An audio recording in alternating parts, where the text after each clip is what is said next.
Anthony Davis pinapaalis na sa Lakers. Dennis Schroeder naman Warriors na. Para sa ating unang balita ay patungkol dito sa former Laker na si Dennis Schroeder. Nakuha na nga ng Warriors sa trade ang guard ng Brooklyn Nets na si Schroeder.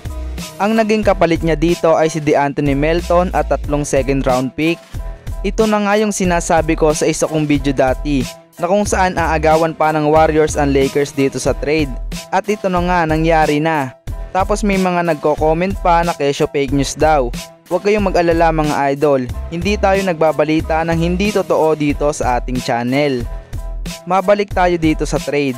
Madami nga ang nagtataka kung bakit pumayag ang Brooklyn Nets sa trade na ito.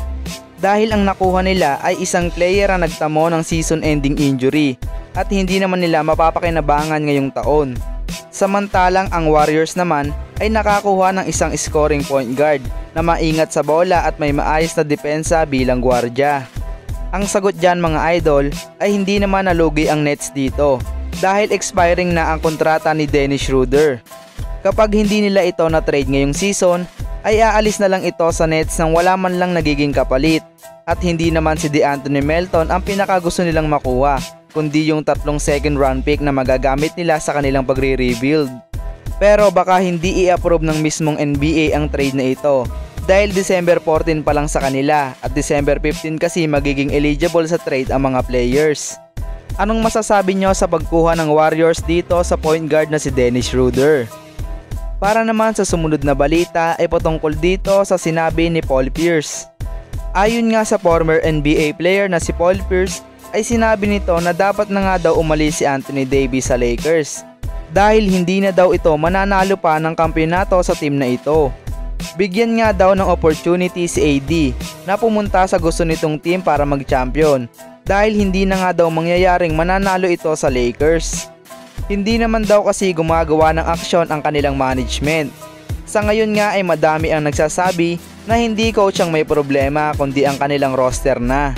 Hanggang sa ngayon ay hindi pa din ito nasosolusyonan ng general manager ng Lakers na si Rob Pelinka at ang hiling nga ng ibang fans ay patalsikin na ito.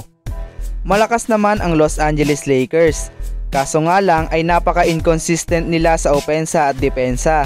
Idagdag mo pa na ang ilan sa kanilang mga key player ay may iniindang injury, katulad nila Jared Vanderbilt, Jackson Hayes at Christian Wood. Malalaman natin bukas kung makukuha na ba ng Lakers ang target nilang big man na si Jonas Valanciunas sa trade, dahil bukas na magiging eligible sa trade ang mga players. Kung hindi nila makuha si Valanciunas ay nandyan pa naman si Nikola Vucevic.